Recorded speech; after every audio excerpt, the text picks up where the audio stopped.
Ibebenta ko tong mga libro sa isang books apps. Isang apps na bumibili sila ng libro. Tingnan natin kung magkano ang isang libro. Ano ba yan? Ganito lang. Titingnan natin ang ISBN. Hirap. ISBN.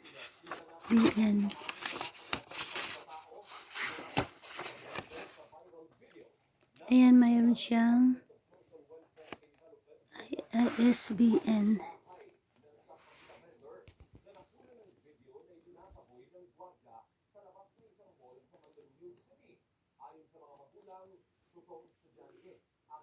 Tingnan natin kung magkano ang kanyang presyo.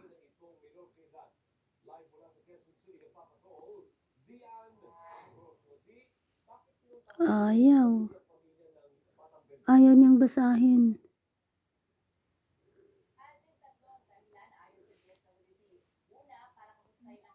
Ayun. Ayaw niyang bilhin. Okay. Ayaw niyang bilhin.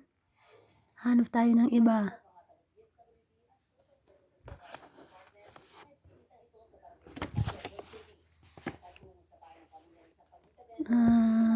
Ito kaya. Wala siyang. Meron siyang ISN pero ISN lang.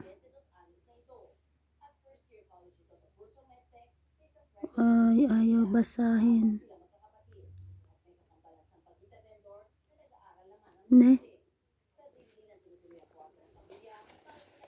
Ayaw.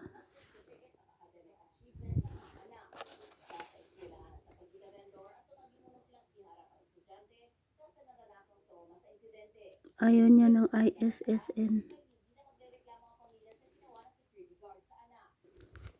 Dapat ISBN.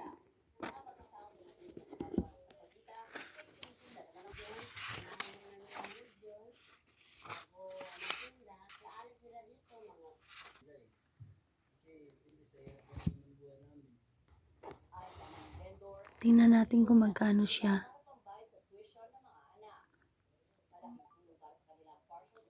Ayaw din bilhin.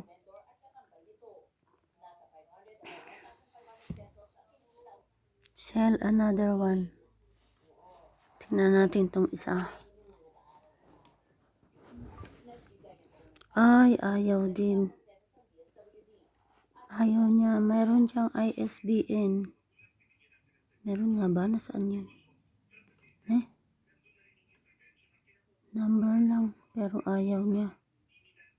ISBN. Ayun, meron nga.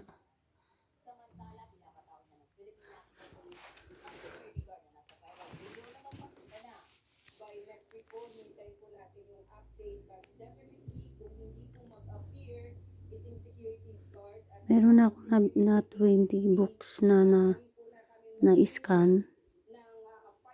Here. Ito lang ang mga presyo niya. From 15.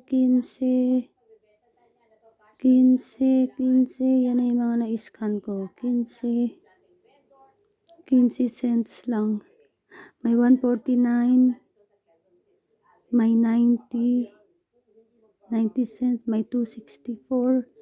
Yan ang pinakamataas. 107 euro. 15 cents lang. May 89 cents.